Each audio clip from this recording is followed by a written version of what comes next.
तहरीक इंसाफ के intra party election हुए आज। शेर अफजल मरवत को लान तान की जा रही है तहरीक इंसाफ के लोगों की तरफ से। इलेक्शन तो अभी होने हैं। इमरान खान साहब की जानिब से एक टेस्टर लगाया गया था जिसका रद्द-ए-अमल उन्होंने चेक कर लिया। अब हकीकी इलेक्शन कब होंगे ये भी आज से कुछ दिन के अंदर अंदर मामला तय पा जाएंगे। अकबर एस बाबर की तैयारी मुकम्मल है तहरीक इंसाफ पर कब्जा करने के लिए। इसके अलावा वो जो कहते हैं ना कि नमाजें बख्शवाने गए थे, रोज़े गले पै गए।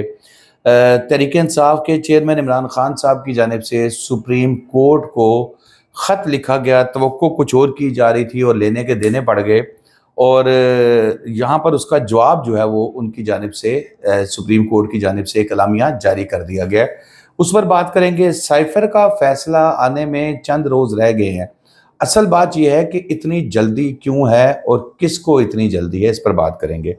सबसे पहले बात करते हैं जी तहरीक इंसाफ के इंट्रा पार्टी इलेक्शन। इस पर दुनिया टीवी पे मैं देख रहा था जी, मौकलों ने वोट डाले और कोई शख्स वहाँ पर नहीं पहुँचा। मफरूर लोग जो हैं वो इलेक्शन लड़ रहे हैं और इलेक्शन जीत भी चुके हैं।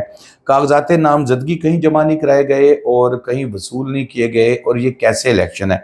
अकबर एस बाबर साहब ने भी दावा किया। उन्होंने कहा कि जनाब मैं तो तहरीक इंसाफ के दफ्तर गया था और वहाँ जाके मैंने कागज़ जमा करवाने की कोशिश की थी, लेकिन वहाँ तो कागज़ क्या जमा करवाने, वहाँ पर तो मौजूद ही कोई नहीं था जो कागज़ वसूल करता। तो इसमें भी जो है वो तहरीक इंसाफ की जानिब से असल मामला क्या हुआ, ये कुछ शेर अफजल मरवत साहब का मैंने शुरू में जिक्र किया था। शेर अफजल मरवत साहब वो कहते हैं ना को जो जिन्ना ज़्यादा बोलन वाला होता है उसके यही मसाइल होते हैं। वो पंजाबी में उसको कहते हैं भौंका। शेर अफजल मरवत साहब ना थोड़े से भौंके हैं, वो बोल पड़ते हैं फौरन, जो जुबान पे आया वो बोल दिया। अब यहाँ पर जो चेयरमैन बनाया जाना था इनको, गौहर साहब को, ये बात उनको पता लगी अंदर से कि जी इनको बनाया जाना है, और ये कहा गया कि इसको फिलहाल राज में रखना है, इसको आउट नहीं करना। लेकिन मरवत साहब ने कहा जनाब मैं कैसे चुप रह सकता हूँ, बढ़ गया। ठीक है ना, यहाँ पर वो बढ़ गया का सही लफ्ज़ इस्तेमाल हुआ।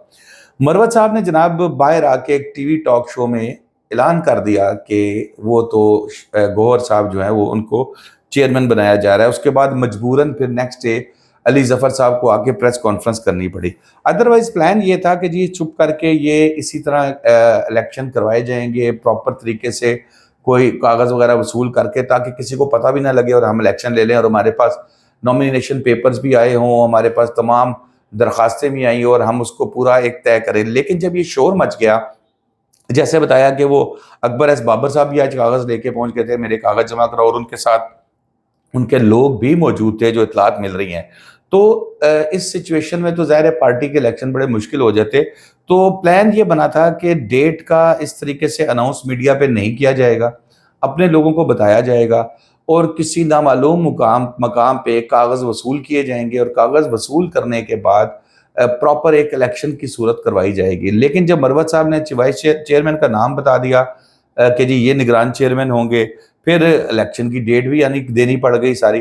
अब आज के जो इलेक्शन हुए हैं जिस पर बहुत ज़्यादा पीपल्स पार्टी भी शोर डाल रही है और नून लीग भी शोर डाल रही है, हालांकि उनकी अपनी जमातों में आज तक मेरा ख्याल है कोई, अगर हम बात करें कि शफाफ इलेक्शन, किसी की जुर्रत है कि वो बिलावल साहब के सामने या वो मियाँ नवाज शरीफ साहब के सामने अपने कागजात नामजदगी जमा करवाए।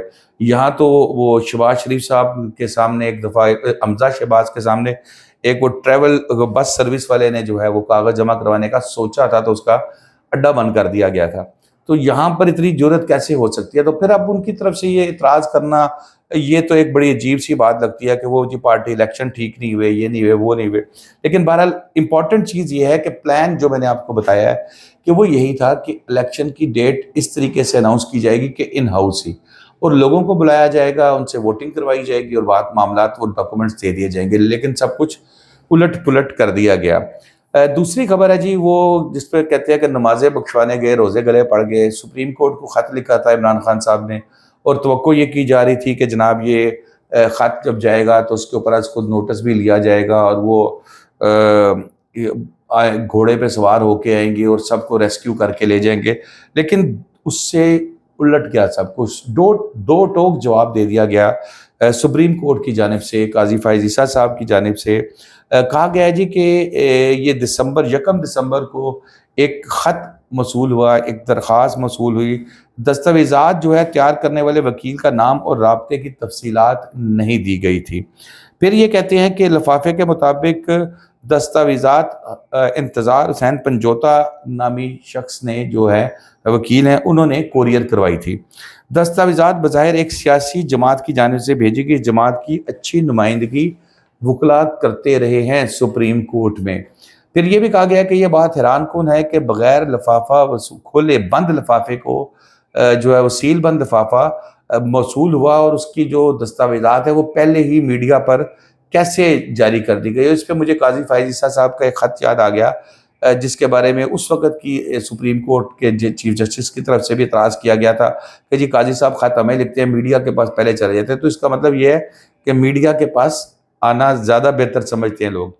اچھا جی، آگے چیف جسٹس صاحب کہتے ہیں کہ اپنی آئینی ذمہ داری کا دارک ہے چیف جسٹس نہ میں کسی دباؤ میں آئیں گے چیف جسٹس صاحب، اور نہ ہی وہ کسی کی حمایت کریں گے۔ چیف جسٹس نے اپنے حلف کے مطابق کام کرنا ہے اور کرتے رہیں گے۔ تحریک انصاف امید یہ کر رہی تھی کہ جیسے میں نے آپ کو بتایا کہ فوری طور پہ سو موٹو لیں گے اور پھر محمد بن قاسم کی طرح وہ تلوار پکڑیں گے، گھوڑے پہ بیٹھیں گے اور آ کے جیل سے لے جائیں گے اور خود نوٹس کریں گے، ایسا کچھ بھی نہیں ہوا۔ سائفر کیس جناب بڑا امپورٹنٹ ہے، سائفر کیس اس میں بھی اب پتہ لگا ہے کہ چند روز رہ گئے ہیں اس میں فیصلہ آنے میں۔ اب یہاں پر مسئلہ یہ ہے کہ جس طریقے سے تحریک انصاف کی مختلف سرویز کے اندر مقبولیت سامنے آ رہی ہے، جس طرح نظر آ رہا ہے کہ وہ تمام مسائل کے باوجود مقبول ترین جماعت بنتی جا رہی ہے، تو اب اس کا فیصلہ ٹرائل سپیڈی کر کے جلدی لائیں تاکہ عمران خان صاحب بھی سائیڈ پہ ہو جائیں، پھر پارٹی سے بلے کا نشان بھی لے لیا جائے، تحریک انصاف کا نام بھی لے لیا جائے۔ اچھا، پھر اس کے بعد ہوگا کیا؟ ہوگا یہ کہ کئی لوگ اٹھیں گے، وہ کہیں گے جی وہ مٹکے کا نشان ہے، کوئی کسی کا درخت کا نشان ہوگا، اور وہ کہیں گے جی میں تو عمران خان کا سگا رشتہ دار، مجھے عمران خان نے کہا ٹکٹ دو۔ اچھا، جب آپ کے پاس جو ووٹر ہے اس کے پاس کو 10 کو بندے آ کے کہیں گے کہ جی میں تو پکا عمران خان کا سپورٹر، میں تو عمران خان کا رشتہ دار، مجھے تو عمران خان صاحب اپنے خواب میں آ کے ٹکٹ دی ہے، کچھ ٹکٹ ادھر ووٹ ادھر چلے جائیں گے، کچھ ووٹ ادھر چلے جائیں گے، اور وہ 10-15 لوگوں میں ووٹوں کی جو ہے وہ تقسیم ہو جائے گی اور فائدہ اس کا کسی کو نہیں ہوگا۔ یہ بھی پلان جو ہے وہ بنایا گیا اور اس میں عوام بیسیکلی پریشان ہوں گے جو تحریک انصاف سے محبت کرتے ہیں، یہ وہ ان کی بات کر رہا ہوں۔ شاداب ریاض کو اجازت دیجیے، اللہ حافظ۔